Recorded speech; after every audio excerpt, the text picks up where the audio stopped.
Welcome, everyone, to another episode of HR and Payroll 2.0. I'm Pete Tiliakis, and as always, I'm joined by the legendary Julie Fernandez. Welcome, Julie. Thanks, Pete. Great to be here. And today I'm super excited because we have a practitioner friend to introduce, Amy Travis. So, Amy, do you want to introduce yourself? And can't wait to talk to you about AI stuff. Yeah. So I'm Amy Travis, and I am based in Atlanta, Georgia. I have lived here my whole life, involved in the local payroll chapter, actually president-elect, have been doing payroll for about 20 years. I came from the bottom, rose to the top, and have just currently I'm in a senior manager role at West Rock, Smurf at West Rock, and just enjoying meeting all of the people there. I just joined that company about 2 months ago. So as we all know in the payroll world, 2 months feels like 2 years. So it's been a lot of fun dissecting everything and seeing where I can help out. That's my favorite. Yeah. Fellow ATLian, glad to have you. Yeah. And shout out to Ainsley and her team. It's a great chapter, right? Yes. So yeah, excited for you. Take the reins. Yeah, for sure. A little nervous, but it's okay. Yes.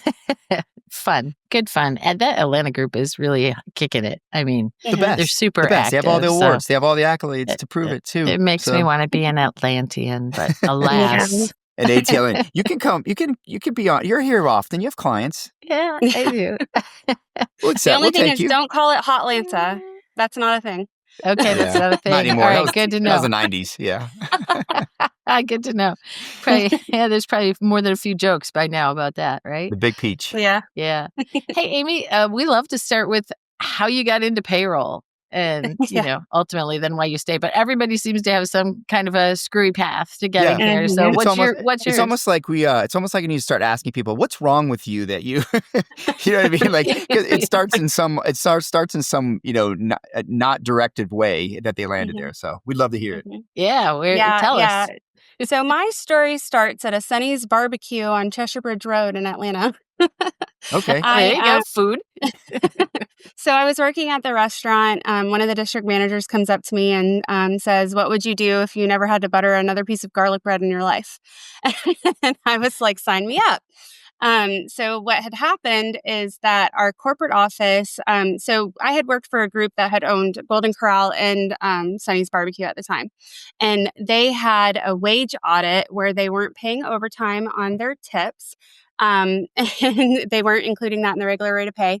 So I actually came in and started keying for them at this group, manually keying in Microsoft Dynamics. This is like 2004. And so I guess they liked my data entry skills. And they were like, "Hey, so do you want to join the payroll team?" And so that's kind of where it started. And so I went from doing just data entry back in the day, and had a really, really good run at another company where I was went all the way up to payroll director. And so I guess during that time, I just realized that the way my mind works and how I can retain information and compliance and tax and, do the research and the digging and stuff like that, it just kind of, it kept me because there's just never a dull moment. And it's funny, I thrive in chaos, and I feel like, we don't want payroll to be chaos, but it is. And so that's kind of what made me stay. But it's been a lot. And, like I mentioned the chapter before, getting involved with them, getting my CPP, it reiterated the love for payroll and now giving back to the community. Once you're in, you can't get out. That's right. Yeah, that's good though. One of my favorite things is just pouring what I know into other people. It's a very common answer though about the challenges and the problem solving and all of that. I think it keeps people stimulated. Right. I mean, it's not, it is the same every day, but it's not the same thing every day. So, well, good to have you. We appreciate your service. Having chaos thrust upon you is not something everybody enjoys. So there have to be some of us out there, or sticks right? around for the abuse. Indeed. Yeah.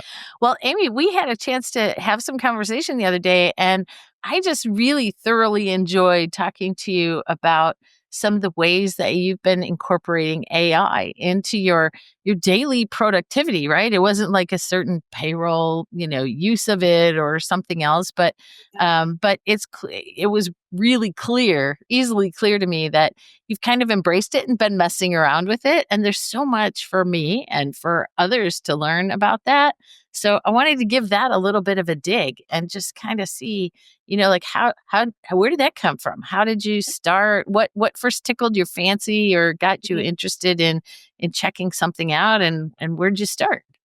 Mm-hmm.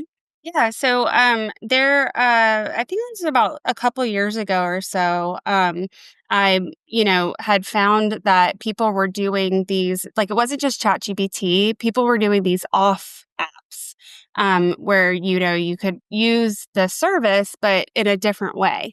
And there was someone in Texas that had developed an application where you could actually just text to the AI server. And so that's where it kind of started in my personal life, right? So I would be texting to what was my personal assistant, help me plan the menu for next week. I have 4 kids, full-time job. So if I can say, hey, my kids like this, blah, blah, blah. And I just was so interested in the fact that people could chat with these bots and get it to a level where the bot knew them and what their needs were and what they needed to where, like, I could explain, like, hey, my kids like this, my kids don't like this. And so that's where I started, was just playing around. And then I realized, so I was working for a company and we did a pilot. And so that's when, Microsoft Copilot was coming out and trying to get integrated in that. And, it really piqued my interest, like on the data integrity, making sure that you have a license, making sure you're not putting hot data into, just like a regular web server. And so that's something that I always kind of preach. Like, if you're on Copilot, make sure that you're on work and not web. Yeah. So doing the Copilot really helped me get into, like, oh, this is what I can do in payroll. So how do you, like, I just want to touch on that just a little bit, because I think a lot of people recognize that you don't necessarily want to be on, wide open when you start messing around with AI, but how do you know if you're on a work, something that commercially is available, or or if you're just like out there in the wide open? How did you even find out or know? Did you have to ask work or? I would have never played with it on a work level, but I was with a company that had actually built out their own chat bot. And awesome. so we knew it was data integrity. We knew everything was good. So that one was outside of Microsoft Copilot. They had actually built their own. And what was really cool about that was that, there were company specific questions that you could ask and get answers. And even today with the company that I'm at, I know that we had the conversation where I was like, wait, where's my AI? But just through digging and finding that there was a Copilot, like a Copilot pilot, I was able to like very quickly. I've only been with the company 2 months, and I think probably in my second week I was dying. So I found that there was a pilot, and I think that that's one of the biggest probably things that I can say to anybody is, if you're with a company, especially a big company, and it could be a small company, if you don't have access to AI yet, or you don't have Copilot, or you don't know if it's out there, do some digging, do some research. Somebody in IT can help you. And you never know, like, they could be doing a pilot program. And in my case, they were so excited because I was in the HR space, that they had some upcoming series and stuff like that where they wanted my input. Yeah, I've had a lot of conversations with executives about innovation over this, not just this podcast, but the Daily Pay, the Source podcast, and obviously in my travels. And one of the things I find is that a lot of especially in bigger companies, the HR organizations and the finance organizations are getting the opportunity, I think, better Mm-hmm. opportunity to have the organization had already done some front end work, whether it was a chatbot or something on their product side. And those learnings were now being sort of transferred versus them being the tip of the spear, which I think can then be, all the pressure's on, right? Where now it's like, well, we've learned some things, we've made some investments. Let us see if we can help you and your team. So it's good that you That's have where that the forward agents come innovation in. available. Yeah, and that's where the agents come in, Not where everybody has it. Yeah. you can start building an agent and have your policies uploaded. Yeah. It's really helpful work. Just taking the simple FAQ items and throwing them into that bot for the employees too. Yeah. Yeah. What's some of the Eh, use cases you guys mhm. are exploring? I'm sorry, Julie, I don't know if you're going to No, ask that, but go yeah. ahead, keep going. Any sort of key use cases that like right away you were sort of identifying maybe what's the path that you went to identifying those in the first place and then sort of how you rolled this out? Yeah. So with my last company, it was a lot more. And so I say that because I'll probably reference that more, because that was, I was there for a couple years and very heavily involved in trying to get this rolled out, and worked with the HRIS team. And so that was our big project, was getting these agents set up so that we could have that self-service. Yeah. Because we're in the age of self-service, right? Like, we want the employees to go out, view their own paychecks, update their own taxes, and why not also give them an opportunity to comb through the policies in an efficient and quick manner. And Yeah. so In the flow just too. uploading those policies, uploading sometimes SOPs. We would just get all that in there, and that was kind of our use case, was developing that, seeing if it would work, asking it questions to see if the data that comes back is accurate.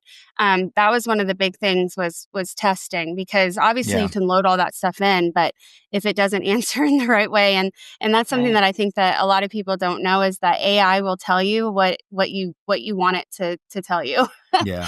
You can Yeah. convince it some things. You I know, feel like sorry, go ahead, it Julie. makes everybody a fact checker, right? Like, if you're going to use it, the whole idea is it augments your work, but then that pushes you to say, well, I'm the gatekeeper Yeah. here, and Does it I pass the have to smell be the test? one to say, does this even make any sense, or am Yeah. I just getting a compilation of data and it's convenient for me to just take it and move on, Yeah. right? I had a conversation yesterday with a senior payroll leader in a mid-market, fast-growing organization, and this is one of the areas they really want to lean into with Workday, is pushing in on the self-explaining pay slips so that they Yep. can reduce that first point of contact. And I think maybe not everybody, but most of the generations now expect that they want on demand, right? It's not just mobile. It's like, hey, what else you got? They're not interested in calling someone, so Yeah. it's But just I have want to to, ask you right? a detail about that, Amy. When you started on the agent stuff and just kind of looking at uploading policies and so forth, were you leaning into the capabilities of an existing strategic tool that you were using? So I know folks that have done similar things, but they're doing it around capabilities in Zendesk or Workday or ServiceNow or whatever it is, right? So were you leaning into something that was already part of your technology environment? So, I was not involved directly in that. I do know that they were leaning, to any of the data that they could pull from anywhere, but the specific areas, I don't know. I haven't gotten into, like you mentioned, Workday, and I know that they have some really big AI capabilities that's like outside of what we're kind of talking about. Like, so that's what people have to understand, that AI is different. Like, there's robotics, there's generative, there's Uh-huh. machine, Spectrum. like, it's it's a lot of different I things. need to And pop so up my Yeah. when you're slide. so when you're talking, you have to kind of know which lane you're in. And Yeah. with Workday, I think they're doing a lot of great work where they're analyzing data, like just pulling in a time file, recognizing anomalies. That's a totally separate thing. Yeah. But when you're developing these agents, being able to have as many resources as you can, and as many use cases, and as many like life experiences, this is what has already happened. Like, the more data you put into it, the more knowledge, the better it's going to serve. Yeah, Yeah. clean data too. Like, readiness, right? Did you guys have to do any sort of readiness for that to make sure that your Mhm. data was? Yeah. Yeah. I mean, Yeah, you've got to that's a make huge sure that you part. have clean policies, Yeah. your SOPs, and all of that. That's something I'm not sure everybody gets, Yeah. Julie, is the Yeah. part that you need to there needs to be an AI readiness. I mean, just like we were Mhm. talking change readiness the other day with Steve. Yep. Same thing with, I think you got to get your data ready, you got to get your organization Mhm. ready, your processes ready. Yep. And you can't just Yeah. turn it over to the bots, right? You've got to have that check and balance, that smell test, as I Yeah. call it. So Yeah. emotional Yeah. And that kind intelligence of will always win. Yeah, and that goes back to, this beast has been learning from the gazillion prompts that we've been giving it on a day-to-day basis. Yeah. And so, you know, with learning like that, if you want to take it apart and put it into something specific to you, you have to retrain it. Like it knows what it knows, but it has to know your Yeah. stuff. Yeah. So did you run into when you were working with that and like actively putting out all this, the source and then trying to do that training, one of the lessons we hear a lot is you can't train it by trying to break it. You have to train it by, like pointing it in the right Correcting it. direction. So Yeah. how did you deal with that? Like Mhm. what happened Yeah, when you were and looking I at do trying to this on harden a it? daily I do that on a daily basis just when I'm, using it day to day, not even in like a project like that. But that's something that's really important is that when you get an answer, if you don't reiterate what you were trying to say or point it in the right direction, like you said, then it's just going to say, okay, you liked it. I'm going to just do that from now on. Yeah. And that's Prompting's where, a skill. Yeah. all that learning, you have to point it in the right direction. You Yeah. can't just say, "Well, Yeah. it doesn't know." Yeah. And not It's everybody's like going to you're teaching prompt. a baby. Yeah. Not everyone's going to prompt as efficiently, right? We all got to learn. Mhm. So it's, yeah, you trial and error. I love it. I love, Julie, I use it to try and help with our transcripts, right? To summarize our show and help me Mhm. with our Yeah. descriptions sometimes. I Yeah. organically end up writing all of them. But I think Mhm. it's interesting how yeah, I know I'm not using AI the right way, but how it, I feel like it's soulless too. I don't really like the way it writes, so I kind of end up writing myself. But I like Mhm. to see the summary it gives, just to Yeah. see like, Yeah. did I miss something that I heard or you heard? Yeah. Yeah. So I use it in that way. But you're Mhm. right. It's like you gotta. I mean, you can't blame the machine if you're not telling it the right ingredients, Mhm. right? So Yeah. yeah, But Pete, when you're doing that, you're talking yeah. about just looking at a piece of text and you're not necessarily within the confines of some specific corporate environment, No, right? yeah, and I'm literally just using my GPT subscription to Yeah. take. Yeah. I like to use it personally for me to summarize things. It's just Yeah. easier for me to take a long Yeah. set of notes and then maybe say, hey, I want to get like some points out of that, especially for the show. I'll use it for transcripts. We've even used it over on the source to help us kind of summarize some things. Yeah. And then I'll write that off of my notes and the thing, Mhm. but and their summary. But I think I mean, look, I'm not blaming the machine sometimes for not being great at writing it. It's just, am I prompting it well? It could be me. And Exactly. so I'm still learning, I Yeah. guess is what I'm Mhm. saying.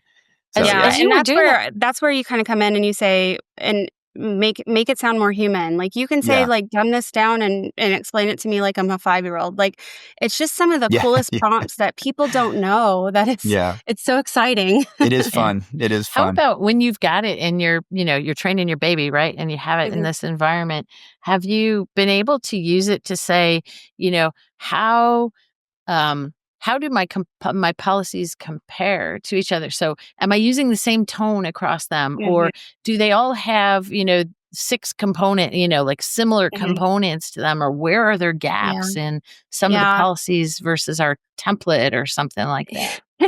And I think that's a very good question because I think that there are people who will play around with it, get stuck, and give up Yeah. because this goes back to giving it the right information. There are not like, so your free subscriptions, not everything will allow you to upload files. Right. If you are in that space where you can upload files, you have to upload the right files. And so there's still a lot to come for, uploading a file and saying, "Hey, can you look at this? Can you do this? Can you do that?" We haven't gotten there yet. So it's more so like what you're explaining. Tell me if I did this right, or tell me if this sounds right. Yeah. Or Or summarize something. Yeah. yeah, it hasn't really gotten to the capability where it can actually, in that sense, unless you're in the actual application, like Outlook, for instance, or Excel or anything like that, any of the Microsoft 365 products. But yeah, it's not easy. Yeah. So the only thing I can say with that, and then with that question is, if you are out there and you do want to play with it and you do want to upload files and it doesn't give you what you want, take a step back. Yeah. Maybe go online. Like I swear by YouTube. Like, thank goodness for its invention, because I Yes. could do anything. Yeah. Like, Right. I'm an I need to expert change. in everything. Yeah. I need to change a tire. Okay. Here you go. Yeah. Yeah. No, I'm the Yeah, same. I'm the like one same. time I didn't want to take my 2-year-old to the ER, so I learned how to fix I think it's called like nursemaid's elbow, where Yes. I'd fold her elbow out. And My kids so had like, that. and that's the thing, like, go to YouTube, like, find a video on how do I load files into AI and tell it what I want. Like, use your resources, don't give up. Yeah. Yeah. How much does on the back end of, say, testing, right, and working with it, does it make you change your processes or change your behaviors that maybe you didn't realize were, like, I'm just thinking from a process improvement perspective, does Mhm. that part of sort of the back end outcomes when you're working with them?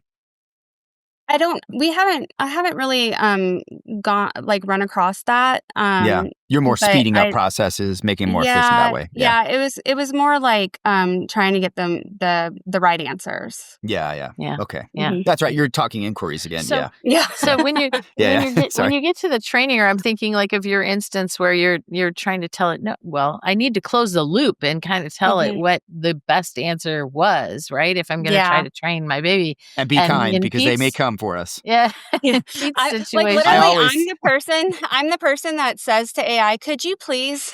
Me too. My wife's like, why are you thanking her? I'm like, because she Have you doesn't seen hear the- you. And I'm like, yes, she does. I don't know if it's a she. I'm gendering her now, but it sounds like a woman. Amazon, Alexa sounds. She'll probably wake up here. So how do you close that loop at the end when you've gotten to a certain point, or like, let's take Pete, where he uses it to a certain point and then he's like, okay, yeah, but I like this better. I write You better. then Yeah. put in the final thing and you say, hey, for your information, like this is the best, like this Yeah. would be the best output for the future, Mhm. right? Yeah. And I mean, probably doesn't help you, Pete, if you're using just like public chat GPT and you're not in. Well, I have my some own sort of a- license. I don't know if Yeah. that's private, Yeah. but yeah, I have my own Mhm. license. Yeah. Yeah. So But yeah, But no, I mean, think just to that's summarize that's something, a really right? good point. If I do Yeah. write something though, I have tried this. I have said, hey, tell me if I could improve, whatever, improve this. And it'll rewrite it, but I've never come away and been like, oh, Yeah. that's so much better. Like I have gotten some words, some phrases to maybe or rearrange things in a way that gave me ideas, especially with titles. Sometimes when I'm struggling with a title, I'll throw 3 in there and go, tell me what you think, right? Like just for something to bounce off of. And sometimes it'll shuffle it in a way that I didn't even imagine.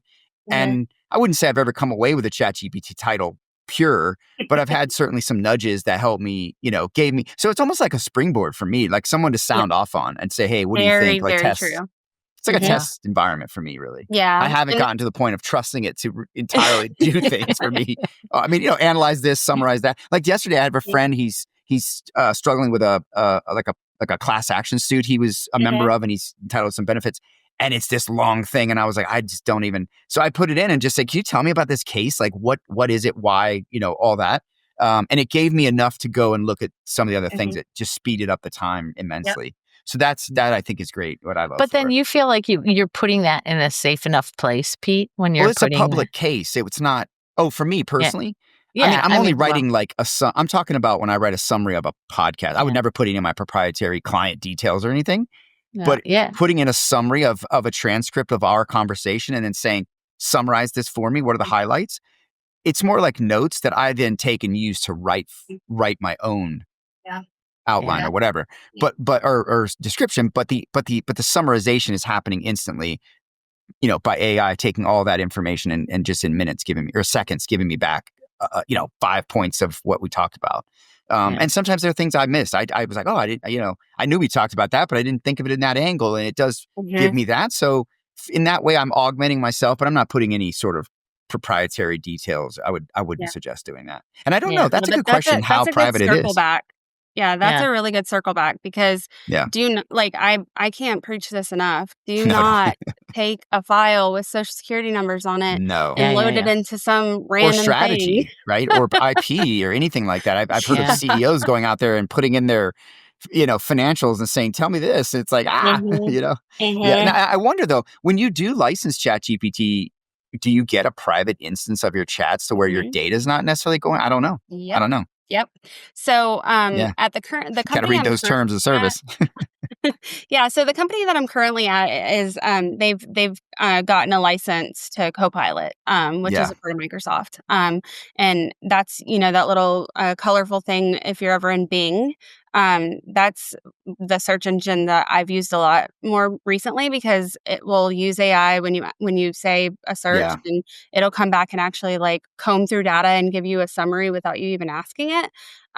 But yeah, so the company that I'm with now, when you go to the Copilot and you're in it because they use SharePoint, and so you can kind of see like the box around it that it's that you're in a secure place, and Yeah. that's why there's that tab for work and the tab for web. And with the homegrown one that we had at my last company, there was a personal tab. So it's kind of one of those things where it's Yeah. like you don't want to you don't want to ask personal questions in work and you don't want to ask work questions in personal. Yeah. So you just have to make sure that you know the difference. I love that about the Zoho browser. I don't know if you've seen. I can never remember the name of it, but it does it's got a personal portal and a Mhm. work portal, so you can be Mhm. in two different worlds inside the same Yeah. browser. I'm not sure the others Yeah. do that. You got to have different profiles. Mhm. But yeah, that's the same. Yeah, you're right. You don't want to mix those things. Mhm. Yeah, Yeah, and the other thing too is that if you're in your work profile, and you're in, we'll use Copilot for a reference. yeah, If you're in there and you type in stuff and it's been already pointed back to policies and stuff like that, like so we use PeopleSoft, so I can say, I need directions on how to do this in PeopleSoft, and it's coming through Teams, it's coming through my notes, my to dos, my yeah. like Does it tell you to everything that you go have to the uploaded cloud? in Microsoft, and Time to it move will to the bring cloud? back and it'll tell you, and then it'll say, I noticed that you talk to this coworker a lot. Why don't you go to them and ask some more questions? So it's like Yeah, it's from 2 Oh, years that's ago, creepy. and That's then borderline now it creepy. has yeah, gotten so crazy. And so that's why I say like the work and web, because sometimes I'm like, okay, wait, like I actually want to know like, about special accounting rule. Like I don't want to know what my company thinks about it. So Yeah. that's another thing that's kind of happening. yeah, So when you're loading policies, right, into let's assume it's I don't know if it's safe to assume it's the company Bing, Bing Copilot. Do you have to tell it and help it compartmentalize what that is, or are you just like, hey, here's another policy. This one applies to XYZ type yeah. of So people and the situation. Up crazy it thing goes. about this is that since the Microsoft products are all intertwined, Hmm. all you have to do is upload it. The integrated. Yeah. Yeah. I found Microsoft Copilot to be a little bit it wasn't there for me. I tried to use it early last year, maybe do some slide creation, some data, Yeah. data charts. It just wasn't there Well, at that that's the time. Do you think thing. think it's gotten better? Yeah, so Yeah. that's the thing, like, wake up tomorrow morning and it'll be better. Yeah, no, agreed. I did this very early in the year. I Mhm. think I'll probably come back to it next year and just maybe play with it a little bit. I But think isn't again, there I like creating slides my own. So, Isn't you there know, also a lot? So I was toying with this just last week, maybe, or this week, earlier this week, and just something benign, right? That I like to start with really benign things like, okay, I need to pull together some, sales plan for next year. So can you give me a template? Can you create a Mhm. template for a good sales plan? And Yep. first of all, it took a dang long time to respond to me. Like I had to keep going back and looking, are you still there? Are you working on this? But then at the end, I just got a, kind of poop on you message that said, yeah, I'm not allowed to create any content for you. And that's got to be a corporate Interesting. setting, you know? Yeah, that's yeah, really maybe they didn't interesting pay for because that. so I have a scrambled brain, like, everything is going on in my brain, right? Like, there's, like, 15 chats, I'm thinking about what happened on April 1st in 1992, It's like a hurricane. I'm singing That's a my brain. song, and so that kinda goes into, like, what's so awesome about it for me is that I can say what's in my brain, which does not equate on paper, and it will put it into something that makes sense. Yeah. And so that's where you start with policy writing, disciplinary actions, creating, just the everyday stuff that payroll people have to do. And that, we have taken so much time, but we don't have time. Yeah. And so being able to use it for that, I mean, that's a life changer. Yeah. Yeah. Absolutely. Audits, compliance, everything. So So, many. so what happens when somebody takes your partially or mostly trained baby away, Amy? You find that you're like starting with a new little fetus. Around. Yeah. I know it doesn't feel great. Yeah. Well, I mean, the good thing is that, going to a new company, they do have that integrated with, the Microsoft products and all those policies and whatever you upload. So I haven't had too much trouble with that. There hasn't even been any conversation yet at this company about, you know, building an agent specifically for employees to come to. I'm sure that might be somewhere down the line, but they're very, very early in their early stages. The company I left from, Copilot was integrated in most everybody's PCs. Yeah. So now where I'm at, and it was Copilot, and there was also their homegrown, like where you could go to the actual website. So it was kind of twofold. But now I just am suckered to Copilot. But I mean, it helps. I mean, and what we've talked about, it's just one of those things that it's so new when you think about it, like just as like earlier this year, but it learns so fast that it's getting better. But there's a lot of like reprompts. You just have to know, Yeah. like, hey, you didn't tell me that right. Like, and you can talk to it like a real person. Yeah. Sharpen it. Yeah. Yeah. Yeah. Well, and I'm wondering, like you were already well on the path to making an agent that could interact with employees, but just like a knowledge base can be a knowledge base that's only used by the internal shared services or whoever the team is, and the employees, like I guess that could be a baby step, right? Where Yeah. you're doing all of that and you're not yet exposing it to your employees or your managers, but you're trying to do it for your team to help sort through all the noise, right? Yeah, and that's where it takes, a company that's on board and willing to apply the licenses and give that opportunity to everybody. A lot of companies haven't started, or they're just not there yet. They're piloting it. So I feel kind of bad because I snuck myself in. Very early. I was like, I can't live without this. But it's like I can't say to, my coworker or even my direct report, like, hey, use it this way because they don't have access. So it's like Yeah. there's that too. So there is a licensing bit, right? I mean, like, not only does your company have to have their own, environment for it that makes it the company or the corporate environment, but they also have to ascribe to licenses to the people that they expect will be using it. Yep. Do you think your company's culture is different in a way that is more innovative leaning than some of your peers? Because I certainly see that, where it's like they're very much on the forward edge, where some of the companies are just like still on PeopleSoft maybe, or not on the cloud, let's say, or some of these other things. Like, do you think that has played a role in having access to it at all? There's a difference between, being in a completely corporate environment and then like the payroll that I've always done, where I've always had sites, right? So you have these sites, and they don't really like. Some people don't even have like cell phone, like smartphones. Yeah, they're And frontline. so like, or even use computers. And so that's a very fine line between like who needs it and who doesn't. So it's like, yeah, do you take the energy to build all of this out for someone who isn't even going to use it? So you have to know your audience. That's a very good point. Yeah.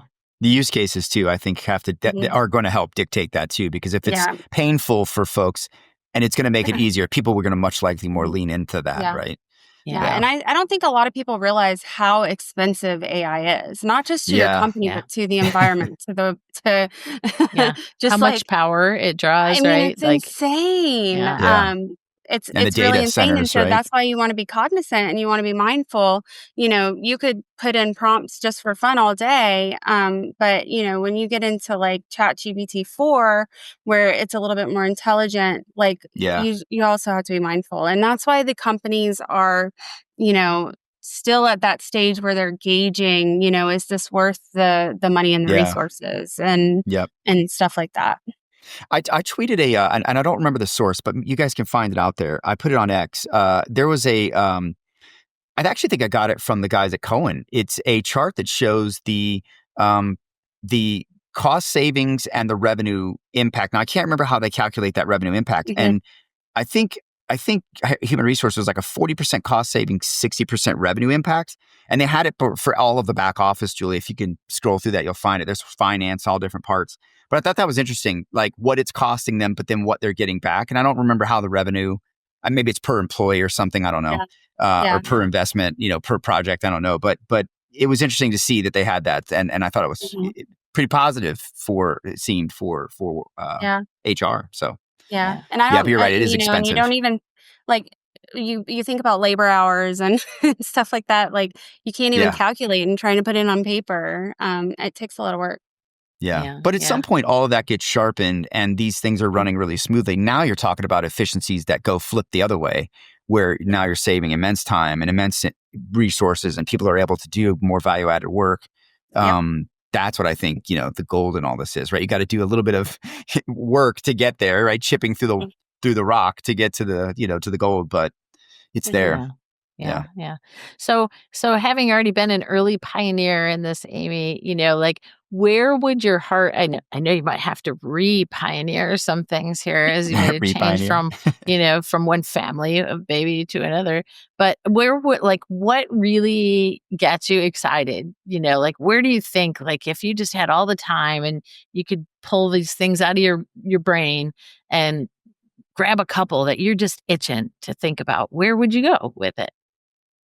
Yeah, the thing that most piques my interest is the involvement of integrating into our payroll systems. I think about exception reporting and the amount of time Yep. that we spend. Like, not everybody has a product like Cognos where you can bundle a bunch of reports into one. Yeah. Where we're at now, we can batch our queries that we run, but it's, each individual one. And so, just think about a world where, you have these anomalies like, payroll errors, that's like something that we never want, right? Like we never Yeah. want it to be our fault. And we want to catch the things, but then we don't know the things. And like imagine a world where you've used it enough or you've trained it enough where it knows what to expect or what isn't right and things like that. Yeah. That's like my big brain. Yeah. Yeah. um So what would be that so it feels cool. like that would be a major shift, right? Like when you're talking about policies and agents, you're talking about a lot of word language, right? Hmm. And it feels like I just switched. tackling yeah, yeah. It feels like tackling exception, and identification becomes much more Yeah, spreadsheet that's robotic. numerical types of Hmm. stuff, right? Yeah. Um, and who knows how, it would treat that. And if there's AI, ways to do that, there Hmm. certainly are, versus robotic process automation, which you're talking Hmm. about, but different tools for different purposes. And I think, I wonder all the time, just I even when I was fiddling around with the sales stuff, like, what if I tell it, like, here's the grid of where, how I think I'm going to break this down and achieve this.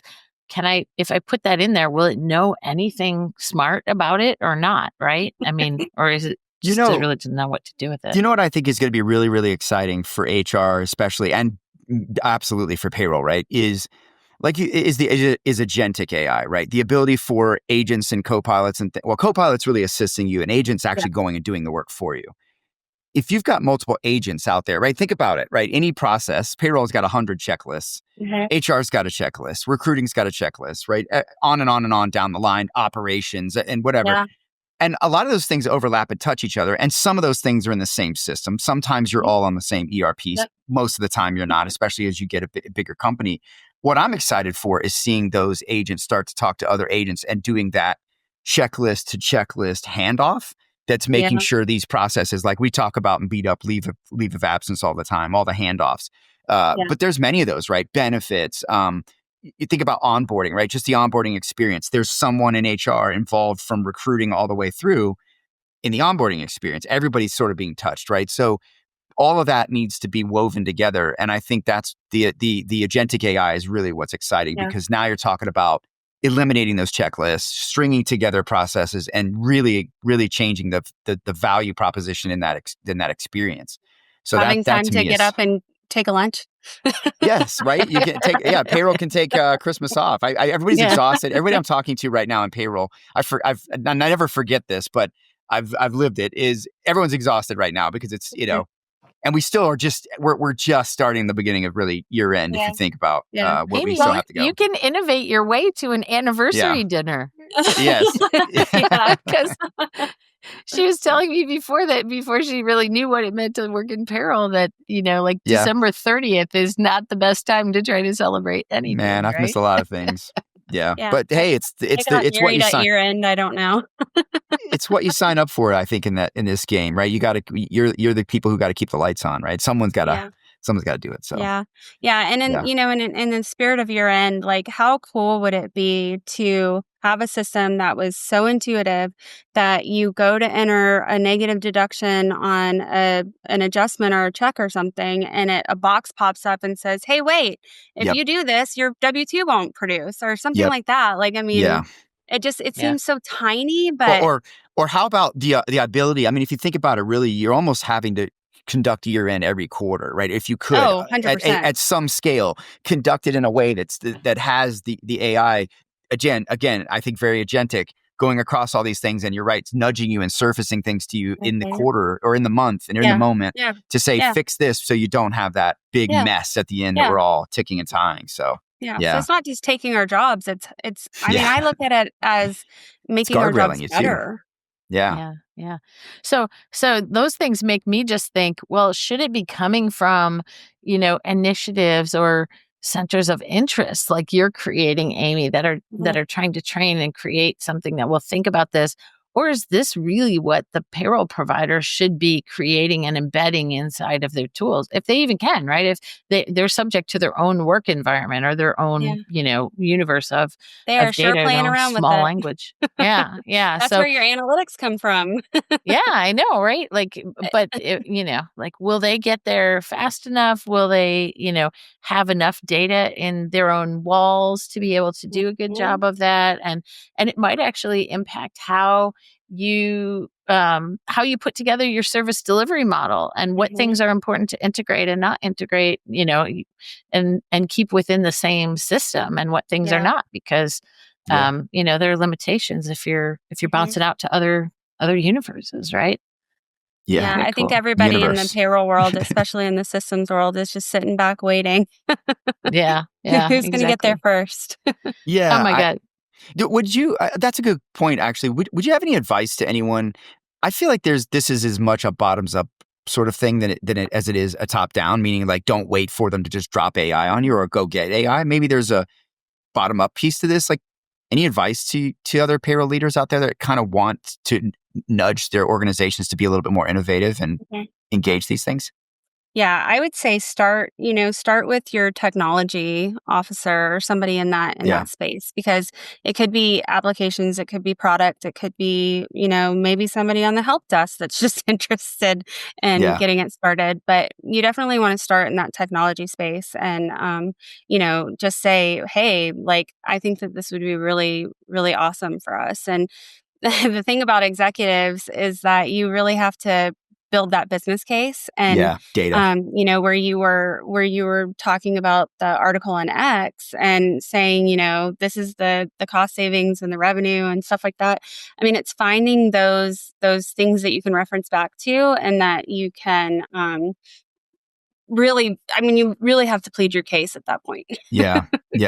We've talked a lot about using your data and making cases, and I think you're right. If you can show, look, this action would move this investment in this use case would move the needle by this. It changes the game, right? People start looking at that. especially if there's dollars tied to it. People are motivated by money. Show Yeah. them all their save money. Especially C-suite.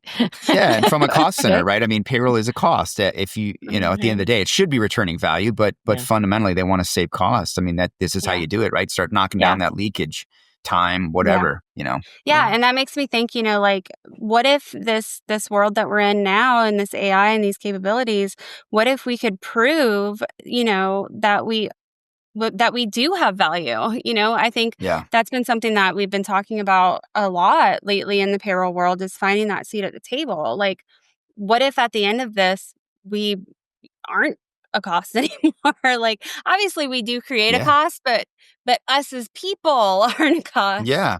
No, you should be an agility enabler, which is the ultimate, you know, ROI that you can give back to the company. And companies that aren't seeing that and investing in payroll are really, I think, at a competitive disadvantage. I actually think I proved that with the Payroll Profession Confidence Index to some extent, that showed just the impact, the max impact. It was really, really visible. Yeah. So, oh my gosh. What if you want to talk about what ifs? Right? What if we met payroll with the criticality, like you met the criticality and the importance with the innovation and resources? What could be? I mean, you guys do an amazing job with, you know, one hand tied behind your back. What if you actually had help? What if you know, had some Air Jordans and you could, you know, sprint, you know? Amy just started like 10 projects in her mind in that very moment that you said that, Pete. I could tell. I know. Yeah. I'm very inspiring.